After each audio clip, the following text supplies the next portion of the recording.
Hello, everyone. Today, we're going to take a look at my auto panning VST. Now, it's a very simple VST that just lets you um, control a panning effect without needing to write in any automation. So, when I'm trying to just add a bit of texture, or I have a vocal track, a background track that I'm trying to just add a bit of texture or a little bit of movement to, using this VST is a little easier than hopping in and trying to write in the automation throughout. So let's hop into Logic and check it out. So I have a Logic session already open. I have a track loaded in, and I have the auto panning already in. You have to make sure it's on a stereo track, at least in Logic, so that you can hear the panning. So we have three controls. You have mix, you have width, and you have speed. Mix is your mix between wet and dry. 0 is 100% dry. You won't hear any effect at all. Wet it or 1 is 100% wet. You're not going to hear any um, of that mono sound. Width is how wide the stereo spread is. So 0, it's not going to give you any effect at all.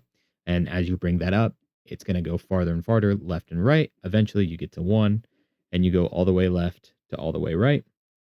Speed um, is how fast the stereo automation is. So at 0, the automation's not going to move at all. At 1, it's going to move very fast, almost into sideband territory. So let's check it out. So I'm going to play the track, and notice you don't hear anything at all, although the mix is at 1. That's because width is at 0. So there's actually no stereo spread going on right now.